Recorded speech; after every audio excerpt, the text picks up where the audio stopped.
सदियों पहले जब इंसान ने सोचना आरंभ किया तो उस सोच की गहराई में एक मन रूपी परछाई भी उसके साथ बात करती रही।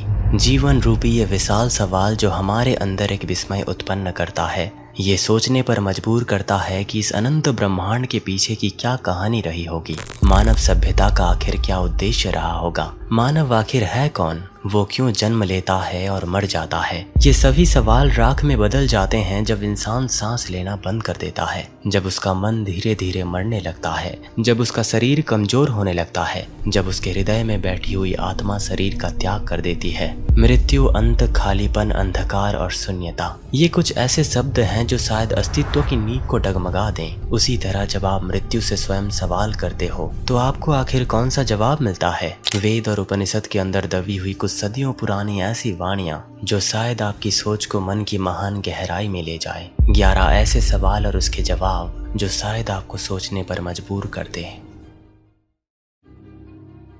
प्राचीन काल के सन्नाटे में जब यज्ञों की अग्नि अभी भी आकाश तक पहुंच रही थी, एक ऐसा प्रश्न उठा जिसे कोई भी अनुष्ठान जला नहीं सकता था। अभिमान से अंधा एक पिता पवित्र अग्नि में भेंट चढ़ा रहा था, ऐसी भेंटें जो खोखली, बंजर और पहले से ही मर रही थीं। और उस ज्वाला में एक बालक नचिकेता खड़ा था। उसने वो प्रश्न पूछा जो किसी भी बच्चे को नहीं पूछना चाहिए। पिताजी, आप मुझे किसे देंगे? 1 बार, 2 बार और 3 बार। क्रोध से छलनी हुई उसके पिता की जीभ ने उसको रसातल की गहराई में फेंक दिया। मैं तुझे मृत्यु के देवता यम को सौंपता हूँ। इसी प्रकार एक अनोखी यात्रा शुरू होती है, देह की अग्नि में नहीं बल्कि आत्मा के महान मौन में। लड़का अकेला उस दहलीज तक चला गया था जहाँ राजा भी कांपते हैं, स्वयं मृत्यु के घर तक। और वहाँ वो इंतजार करता रहा 3 दिन और 3 रात। जब यम अपनी ब्रह्मांडीय परिक्रमा से लौटे तो उन्होंने एक बालक को दहलीज पर खड़ा देखा, शरीर से कमजोर लेकिन एक शांत शक्ति से प्रज्वलित। मृत्यु के देवता को सम्मान का एक कंपन महसूस हुआ और वे आधी रात से भी गहरी आवाज में बोले, हे नचिकेता, तुम मेरे द्वार पर 3 दिन और 3 रात बिना भोजन या पानी के प्रतीक्षा करते रहे। अतिथि पवित्र होता है और मैं अपने कर्तव्य में विफल रहा हूँ। मुझसे 3 वरदान मांग लो और वे तुम्हें मिल जाएंगे। जो पहले ही सब कुछ समर्पित कर चुका है उससे मृत्यु आखिर क्या छीन सकता है? इसी प्रकार दोस्तों एक संवाद शुरू होता है, ना तो भगवान और भक्त के बीच, ना गुरु और शिष्य के बीच, बल्कि नश्वरता और अमरता के बीच। यहाँ लड़का 3 वरदान मांगता है और आखिरी वरदान में वो अस्तित्व के सबसे वर्जित घाव को चीर देता है। यही वो कहानी है जहाँ मृत्यु गुरु बन जाती है और एक लड़का अमरत्व के अधीन हो जाता है। मृत्यु के उन 11 रहस्यों को समझने से पहले हम उन 3 वरदान को समझते हैं। और वो 11 सवाल जवाब और कुछ नहीं बल्कि तीसरे वरदान में नचिकेता के द्वारा पूछे गए कुछ ऐसे उप प्रश्न हैं जो आपको चकित कर देंगी। दोस्तों शुरुआत करते हैं नचिकेता के पहले वरदान के साथ। इसको जरा ध्यान से समझने की चेष्टा करना क्योंकि ये बहुत महत्वपूर्ण है। पहला वरदान, पिता की शांति। जब यम ने नचिकेता को 3 वरदान मांगने के लिए कहा तो ना तो उसने धन दौलत की बात सोची और ना ही अपनी जान बचाने की। उसे बस अपने पिता की आंखों में जो दर्द था, वो क्रोध याद आया जब उसे एक क्षण के उतावलेपन में त्याग दिया गया था। नचिकेता की पहली इच्छा कोमल थी, मेरे पिता का हृदय फिर से शांत हो जाए। जब मैं तुम्हारे घर से लौटूं तो वे अपना क्रोध भूल जाएं और प्रेम से मेरा स्वागत करें। ये एक निर्मल हृदय की प्रार्थना थी। परम सत्य की खोज करने से पहले वो उस प्रेम को सुधारना चाहता था जो धुंधला हो गया था। दोस्तों यदि आत्मा अपने पीछे कड़वाहट लिए हुए है तो वो दूर तक नहीं जा सकती। यम मुस्कुराए।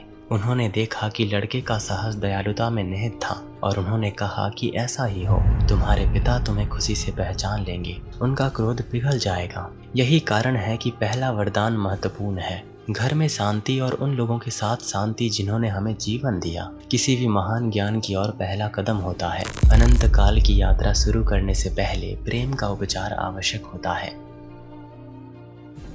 अब जरा इस दूसरे वरदान को ध्यान से सुनना क्योंकि यहाँ पे अग्नि विद्या की बात कही गई है। ये कोई बाहरी विद्या नहीं, अंतर की एक ऐसी विद्या है जो अनंतता को छूती है। दूसरा वरदान, पवित्र अग्नि का ज्ञान।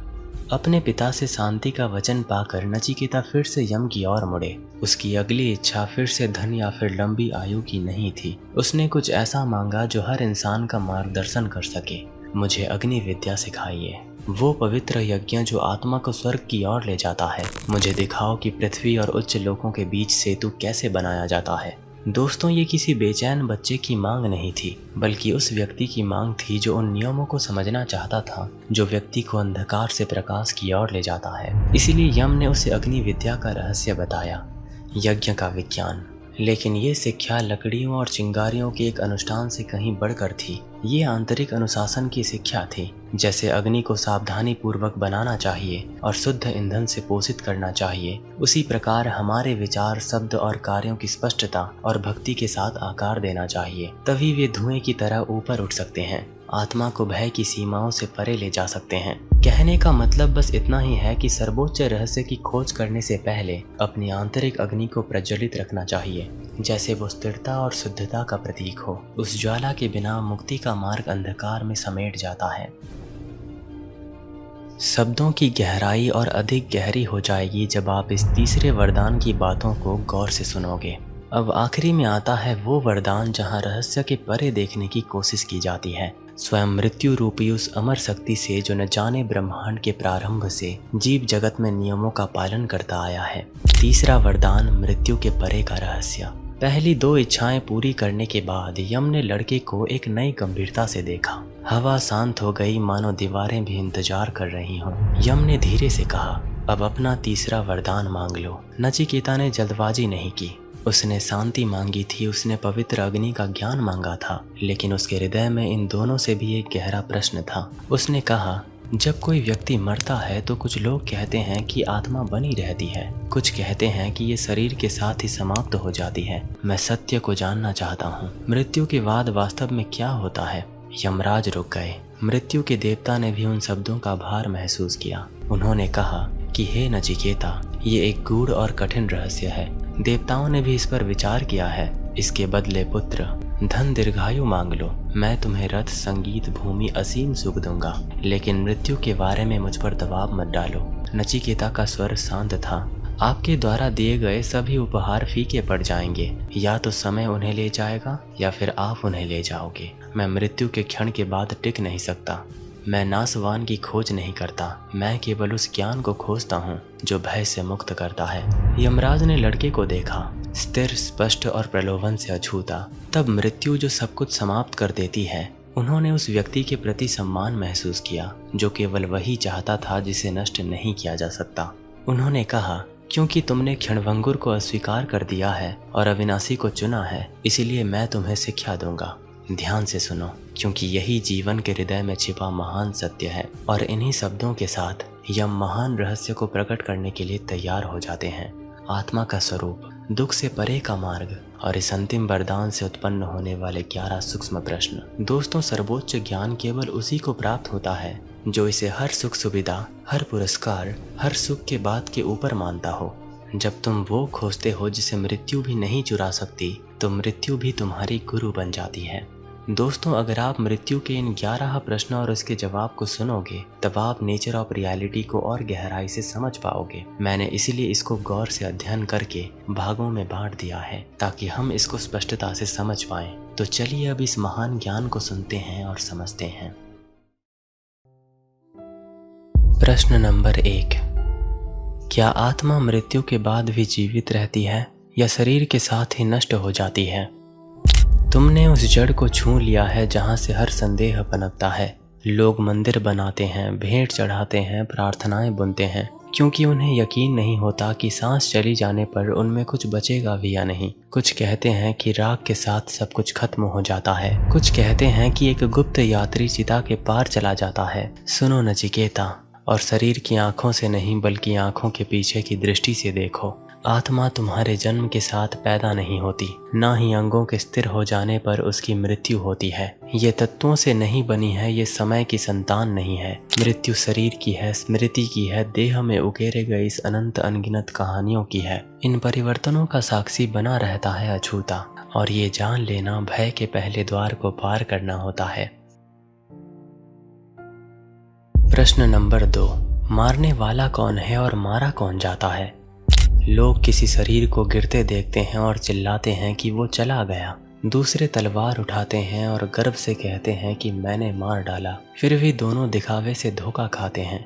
आत्मा भीतर का मौन साक्षी ना तो प्रहार करता है और ना ही प्रहार का शिकार होता है। ये ना तो श्वास के साथ पैदा होती है और ना ही हृदय की धड़कन के साथ विदा होती है। जिसे छेदा जा सकता है, जलाया जा सकता है, डुबोया जा सकता है या कुचला जा सकता है, वो तुम्हारा सार नहीं है, बल्कि वो आवरण है जिसे तुम कुछ समय के लिए धारण करते हो। जब किसी पेड़ का शाखा टूटती है तब भी जीवन का रस तने से धड़कता रहता है। जब कोई घड़ा टूटता है तो भीतर का स्थान नहीं टूटता, वो बस विशाल आकाश में विलीन हो जाता है। इसी प्रकार जब कोई शस्त्र शरीर को छूता है तो वो उस व्यक्ति को नहीं छू सकता जो शरीर की आंखों से देखता है। इस ज्ञान को समझ लेने से भय अपनी पकड़ को खो देता है। तुम वो नहीं हो जो मारता है, तुम वो नहीं हो जो मारे जाते हो, तुम बस इस नाटक के साक्षी हो जो समय के मार से अछूते हो। प्रश्न नंबर 3, आत्मा आखिर कहाँ निवास करती है? हे नचिकेता, तुमने पूछा है कि मृत्यु के बाद भी जीवित रहने वाला कहाँ रहता है। ये जान लो कि आत्मा कोई भटकने वाली वस्तु नहीं जो किसी ठिकाने की तलाश में है। ये सभी निवासों का गुप्त केंद्र है। तुम्हारे अपने हृदय में ये चमकता है। रेत के दाने से भी छोटा, फिर भी उस सूक्ष्म आसन से पूरे ब्रह्मांड को धारण करता है। ये दो विचारों के बीच की महान शांति है। उस श्वास में जो तुम्हारी आज्ञा के बिना चलती है, इंद्रियों के तूफान के पीछे की शांति में विद्यमान है। इसे मांस के डिब्बे में बंद रत्न के रूप में मत सोचो। हालांकि ये हृदय के गुफा में रहता है, ये वो विस्तार भी है जिसमें सूर्य, तारे और उनके परे का अंधकार समाहित है। जैसे सुगंध फूल में व्याप्त होती है, जैसे अग्नि लकड़ी के भीतर छिपी रहती है, जैसे संगीत तारों में तब तक सोता रहता है जब तक कोई हाथ उसे जगा ना दे, वैसे ही आत्मा सभी रूपों में अदृश्य रूप से विराजमान है, स्पष्ट जागरूकता की प्रतीक्षा में जो इसे खोज सके। अपने हाथों या आंखों से मत खोजो, प्रकाश को मोड़ो ध्यान को भीतर की ओर। वहाँ सांस और विचार के पीछे तुम उसे पाओगे जो ना आता है और ना ही जाता है। फिर भी जहाँ कहीं भी अस्तित्व प्रकट होता है वहाँ वो हमेशा मौजूद रहता है। प्रश्न नंबर 4, आत्मा आखिर कितनी महान या छोटी है? यम कहते हैं, हे नचिकेता, आकार उन चीजों का होता है जिन्हें मापा जाता है। नदियों की लंबाई होती है, पहाड़ों की ऊंचाई होती है, यहाँ तक कि नश्वर आंखों से देखने पर आकाश भी विशाल प्रतीत होता है। लेकिन आत्मा माप से बंधी नहीं है। एक तरह से ये सबसे छोटे बीज से भी छोटा है, सुई की नोक से भी सूक्ष्म और धुंध के झोंके से भी हल्का। ये हृदय के गुप्त कक्ष में छिपा है, एक स्थिर चिंगारी जो सभी गतिविधियों को देख रही है। फिर भी एक और तरह से ये सबसे महान से भी बड़ा है, वो सागर जिसमें सभी नदियां गिरती हैं, वो अंतरिक्ष जहाँ सभी लोग उदय और अस्त होते हैं। सूर्य भी उस अथाह प्रकाश से अपनी चमक को उधार लेता है। तुम त्वचा के अंदर फंसा हुआ कोई अंश नहीं हो, तुम वो शांत विस्तार हो जो त्वचा को अस्तित्व में रहने देता है। जब ये दिखाई देता है तो बड़े या छोटे होने की भूख गायब हो जाती है, क्योंकि तुम स्वयं को सभी पैमानों से परे जानते हो। प्रश्न नंबर 5, आत्मा को कैसे जाना जा सकता है? हे नचिकेता, बहुत से लोग आत्मा को उसी तरह पकड़ने की कोशिश करते हैं जैसे वो कोई वस्तु हो, लेकिन वो लोभी उंगलियों से फिसल जाती है। कुछ लोग उसे चतुर तर्कों से फंसाने की कोशिश करते हैं, फिर भी जितना अधिक वे बहस करते हैं वो उतना ही दूर छिपती जाती है। आत्मा पुस्तकों के ढेर से नहीं मिलती, ना ही तर्क उसे फंसा सकती है। शब्द उसकी ओर इशारा कर सकते हैं, लेकिन वे केवल जंगल के किनारे के संकेत हैं। जंगल में प्रवेश करने के लिए मौन में चलना होगा। आत्मा स्वयं को केवल तैयार हृदय के समक्ष प्रकट करती है, एक शांत, स्थिर, तृष्णा से मुक्त हृदय। वो उसे चुनती है जो ईमानदारी से परिपक्व हुआ हो, जो प्रशंसा से ज्यादा सत्य के लिए भूखा हो। अनुशासन दर्पण को चमकाता है, लेकिन जो प्रकाश प्रकट होता है वो चमकाने से नहीं बनता। इसीलिए अध्ययन और चिंतन अच्छी शुरुआत है, फिर भी अंतिम चरण तो शांति है। एक ऐसा श्रवण जो इतना गहरा हो कि श्रोता वे विलीन हो जाए। केवल जागरूकता ही बचती है और वहाँ आत्मा स्वयं प्रकाशमान होकर खड़ी रहती है। प्रश्न नंबर 6, कौन सा अनुशासन आत्मदर्शन तक ले जाता है? शाश्वत की खोज करने वाली आंखों को तैयार होना चाहिए। जैसे तूफान में दीपक नहीं जलता, वैसे ही इच्छाओं से घिरे मन में सत्य को धारण करने की शक्ति नहीं होती। सबसे पहले इंद्रियों को सौम्यता सिखाएं। हमारे इंद्रियां युवा घोड़ों की तरह है, तेज, बेचैन, हमेशा बाहर की ओर खींचते हुए। उन्हें रुकना, सुनना, ध्यान से स्वाद लेना सिखाएं। इसके बाद मन को स्थिर होने दे, बलपूर्वक नहीं बल्कि जैसे हवाएं शांत होने पर झील शांत हो जाती है। अपनी सांसों पर ध्यान दे, विचारों को एक एक करके स्थिर होने दें जब तक कि आप उनके नीचे साफ जमीन पर खड़े ना हो जाएं। हृदय को लोभ और द्वेष से बचाओ, क्योंकि ये आंतरिक दर्पण को धूल के समान कर देती है। दयालुता से जिएं, सत्य बोलें, केवल वही ग्रहण करें जो सही है, और सबसे बढ़कर जो वास्तविक है उसकी दृढ़ इच्छा रखें। इसी को ही अनुशासन कहा जाता है। एक जीवन जो सरल और स्पष्ट हो, एक मन जो आराम करना सीखता है, और सत्य के प्रति प्रेम इतना स्थिर हो कि कोई भी उसे दूर ना कर सके। प्रश्न नंबर 7, जीवन का रथ क्या है?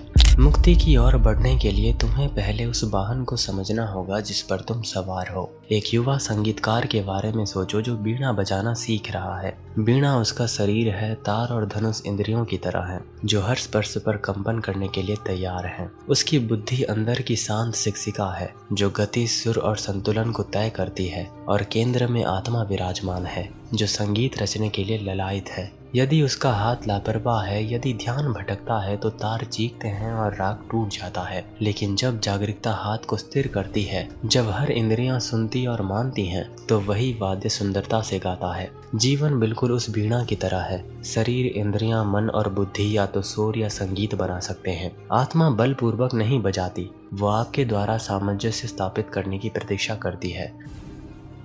प्रश्न नंबर 8, क्या व्यक्तिगत आत्मा से परे भी कुछ है?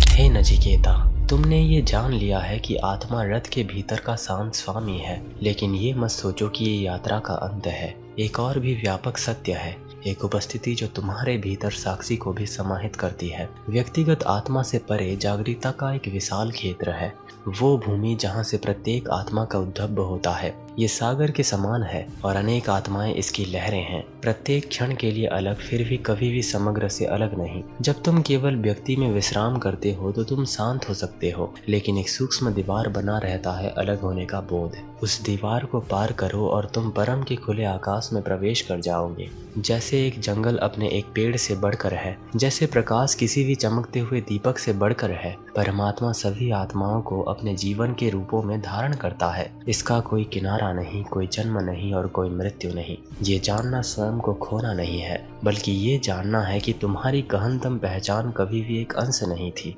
ये हमेशा तुम्हारी आंखों से झांकता हुआ एक समग्रता था। प्रश्न नंबर 9, वो परम पुरुष क्या है जो सबका बीज है? चेतना के विशाल क्षेत्र से भी परे वो है जिसे शब्द मुश्किल से छू सकते हैं। इसे परम पुरुष, परम सत्य या परम ब्रह्म कहा जाता है। ये अन्य प्राणियों के बीच का एक सत्ता नहीं है, ये प्रत्येक जीवन का जीवन है, प्रत्येक ध्वनि के नीचे का महान मौन है। वो स्थिर धुरी जिसके चारों ओर संसार घूमता है। जैसे सूर्य सभी वस्तुओं को प्रकाश देता है, फिर भी जिस पर वो चमकता है उससे बंधा नहीं होता। जैसे जड़ें बिना देखे हर शाखा को पोषण देती है, परम पुरुष सब कुछ पोषण करता है और धारण करता है। पतंगे के पंख की धूल से लेकर सबसे दूर के तारे तक कोई मन उसे पूरी तरह से समझ नहीं सकता, फिर भी जो कुछ चमकता है वो अपनी चमक उसी स्रोत से उधार लेता है। जब एक साधक इस सत्य में विश्राम पाता है तो वो जानता है कि मैं कभी भी केवल यात्री नहीं था, मैं स्वयं पथ का आधार था। परम पुरुष तो श्वास से भी निकट है, फिर भी आकाश से भी विशाल है। इसे जानकर व्यक्ति मुक्त हो जाता है, भाग कर नहीं, संसार को उसी रूप में देख कर नहीं, बल्कि संपूर्ण संसार को उसी रूप में देखकर। प्रश्न नंबर 10, आजादी का रास्ता छुरे की धार जैसा तेज क्यों कहा जाता है? हे नचिकेता, जिस सत्य की तुम खोज कर रहे हो वो क्रूरता के कारण छिपा नहीं है। वो इसलिए छिपा है क्योंकि मन आसानी से निद्रा में चला जाता है। भ्रम से वास्तविकता तक का मार्ग संकरा है, जिसके एक और इच्छाएं और दूसरी और भय है। साधक को ऐसे चलना चाहिए जैसे एक कारीगर सान पर धार चलाता है, स्थिर, धैर्यवान, बिना जल्दबाजी के। एक लापरवाही और धार खो जाती है। मार्ग सूक्ष्म है क्योंकि आत्मा सूक्ष्म है। ना ही क्रोध या अभिमान से भारी पैर, केवल स्पष्टता से हल्का हुआ हृदय ही अपना संतुलन बनाए रखता है। लेकिन कठिनाई को निराशा मत समझना, रास्ता कठिन है फिर भी पक्का है। जागरूकता के साथ उठाया गया हर एक कदम तुम्हारे पैरों के नीचे की खाई को चौड़ा करता है, जब तक कि तुम वहीं दृढ़ नहीं हो जाते जहां तुम कभी कांपते थे। प्रश्न नंबर 11, जो जानता है उसका क्या होता है? यम कहते हैं, हे नचिकेता, जब कोई व्यक्ति वास्तव में वही देखता है जो तुम अभी देख रहे हो, तो जीवन बोझ की तरह चिपकता नहीं। ज्ञानी संसार में नदी की तरह बहता है, गतिमान फिर भी प्रयास से मुक्त। भय दूर हो जाता है क्योंकि खोने के लिए कुछ बचा ही नहीं होता। दुख उसे बांध नहीं सकता क्योंकि वो अब लाभ या हानि से खुद को नहीं आंकता। यहाँ तक कि मृत्यु जो कभी एक दीवार लगती थी, केवल एक द्वार के रूप में जानी जाती है, जिससे कालातीत आत्मा को कभी गुजरने के लिए मजबूर नहीं किया जाता। ऐसा व्यक्ति बोल सकता है, हंस सकता है, काम कर सकता है, प्रेम कर सकता है, फिर भी उसके भीतर एक शांत अखंड प्रकाश है। वो रूपों के बीच रहता है लेकिन उनमें फंसता नहीं। जैसे आकाश अपने ऊपर तैरते बादलों द्वारा पकड़ा नहीं जाता, इसी स्वतंत्रता को मोक्ष कहा जाता है। मुक्ति, जागृति, अनंत शांति। इसका स्वाद लेना ये जानना है कि आप कभी केवल पैदा नहीं हुए थे और ना ही आप वास्तव में मर सकते हैं। आप सभी आगमन और प्रस्थान के साक्षी हैं, वो शांति जिसमें सभी कहानियां फीके पड़ जाते हैं। और इसी प्रकार दोस्तों, एक निडर बालक और मृत्यु के देवता के बीच संवाद समाप्त होता है। अपने पिता की अग्नि में ईमानदारी की एक ही कार्य से नचिकेता क्रोध, प्रतीक्षा और प्रलोभन से गुजरा, जब तक कि वास्तविकता का हृदय उसके सामने नहीं खुल गया। उसने सबसे पहले प्रेम की जड़ों को ठीक करना सीखा। उसने आंतरिक अग्नि को पोषित करने का अनुशासन सीखा और अंततः उसे वो रहस्य दिखाया गया जो हर चिता से बढ़कर है कि आत्मा अजन्मा, अखंड और मुक्त है। यम ने कदम दर कदम उसे आगे बढ़ाया, किसी भी तलवार से भी तीखे प्रश्न के माध्यम से, रथों और छिपी हुई लपटों की छवियों के माध्यम से, आकाश से भी व्यापक मौन के माध्यम से, जब तक कि सभी संदेह दूर नहीं हो गए। नचिकेता संसार में एक ऐसे बच्चे के रूप में नहीं लौटा जिसने कोई पुरस्कार जीता हो, बल्कि एक ऐसे व्यक्ति के रूप में लौटा जिसने अपनी ही अमरता की खोज की हो। मृत्यु उसका गुरु बन गया था। जीवन एक ऐसा उपहार बन गया था जिसका कोई छाया नहीं थी। कठोपनिषद का यही वचन है कि भय से परे, हानि से परे और अंत से परे एक शांति प्रतीक्षा कर रही है, एक ऐसा प्रकाश जो हमेशा से तुम्हारा अपना रहा हो। तो मैं ये उम्मीद करता हूँ दोस्तों कि आपको ये वीडियो पसंद आया होगा। ज्ञान के इस अनंतता में मेरे साथ जुड़ने के लिए आप सभी का बहुत बहुत धन्यवाद। अगर आप भगवत गीता को एक अलग नजरिए से समझना चाहते हो, 18 दिन के प्रोग्राम की 18 घंटों की रिकॉर्डिंग्स अगर आप सुनना चाहते हो, या मेरे ऑडियो बुक्स या 30 दिन के सुबह और शाम की मेडिटेशन कोर्स को पाना चाहते हो, तो सब कुछ आपको नीचे मेरे वेबसाइट में मिल जाएगा। तो मिलते हैं दोस्तों अगले ज्ञानजनक वीडियो में। आपका मूल्यवान समय देने के लिए बहुत बहुत धन्यवाद।